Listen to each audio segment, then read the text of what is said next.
Hey everyone, welcome back to Financial Futures. Today, we're diving into the Social Security payment schedule for September 2024.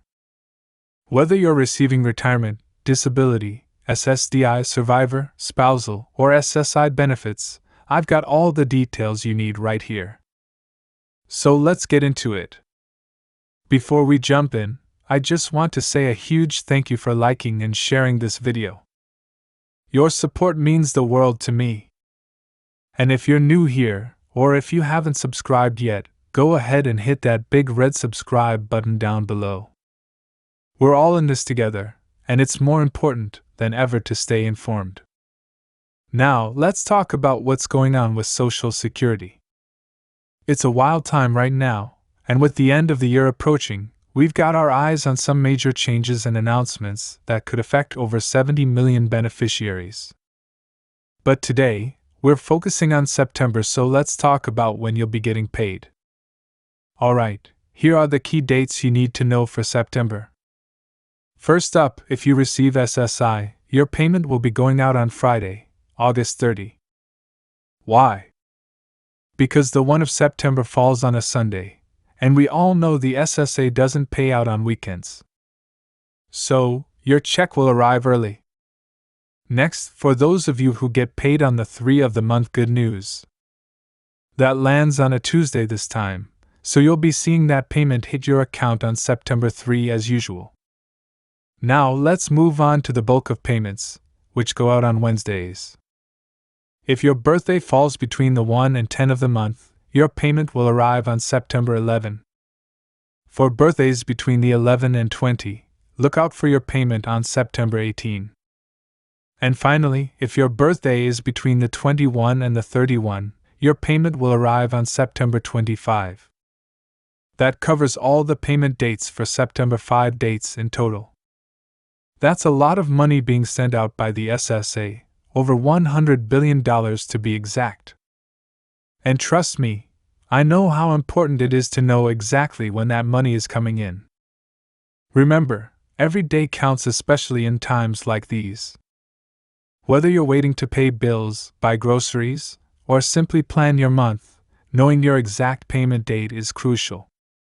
Those dates handy. Now, I've talked about this in other videos, but between now and the end of the year, there are going to be some huge announcements regarding Social Security.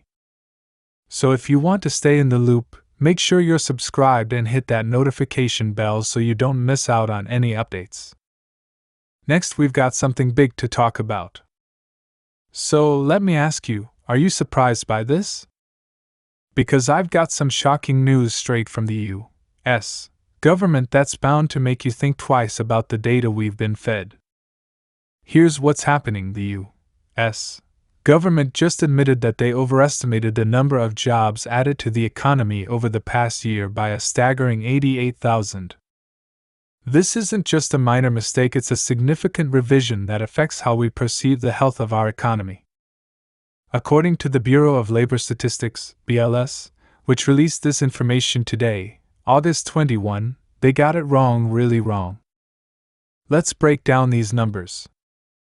Initially, they told us that the economy added 2.9 million jobs over the last 12 months. But after today's revision, that number drops to just 2.1 million. That means they overstated job growth by about 38%. This isn't just an isolated error, it's the biggest downward revision we've seen in the last 15 years. Think about that for a second, 15 years. And here's what's even more concerning. These revised numbers might still be off. It's just a question of how badly. If the initial data was inflated by nearly 40%, how much faith can we really have in the revised numbers? Now, let's talk about why this matters. The Federal Reserve has been holding off on cutting interest rates, citing the strength of the labor market as a key reason. But what if that strength was never real? This revision suggests that the labor market wasn't as robust as we were led to believe, which could mean the Fed has been making decisions based on faulty data. Check this out. Before the revision, The market was betting on a 67.5% chance of a 0.25% rate cut at the next Federal Reserve meeting. After the revision, that probability barely moved, inching up to 69.5%. But here's what's really important: the market now expects rate cuts at each of the next 3 Fed meetings. So what does this tell us?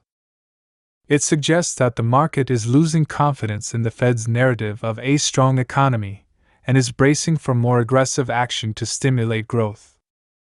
This revision also raises serious questions about the overall health of our economy.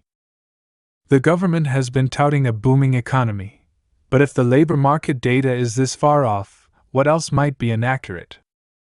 We've already discussed how GDP numbers could be suspect. According to government reports, the U.S. economy is in a golden age of prosperity. But let me ask you, does it feel like we're in a boom? Because if this is what a boom looks like, I'd hate to see what a downturn would bring. And it's not just me saying this. Big institutions like Goldman Sachs keep shifting their predictions about a recession. One day they say there's a 25% chance, then 15%, then back up to 20%. They're all over the place, which tells me they're just as uncertain as we are. Meanwhile, the CEO of Bank of America recently said they're no longer predicting a recession, citing the Fed's efforts to tame inflation and keep the economy afloat. But even he admitted that consumers are slowing down, which isn't exactly a ringing endorsement of a strong economy. Now, let's look ahead to what's coming. This Friday, August 23, we've got the Jackson Hole Fed meeting, a major event where the big players in finance, including Fed members, central bankers, and politicians, will be gathering. Fed Chair Jerome Powell is expected to give a speech that could give us clues about the future of interest rates. Will he hint at more aggressive cuts? Will he address the revision and what it means for the economy? I'll be covering it all, so make sure to stay tuned. This meeting could be pivotal. Depending on what Powell says, we could see significant shifts in market expectations. It's important to stay informed, especially when the stakes are this high. So, there you have it: big news, big implications, and more questions than answers. But that's why we're here at Financial Futures, to dig into the details, question the narratives, and help you stay ahead of the curve. If you haven't subscribed yet, what are you waiting for? Hit that subscribe button, click the notification bell, and join our community. I'll be here with updates on the Jackson Hole meeting, interest rate changes, and everything else that affects your financial future. Thanks for watching, and as always, take care.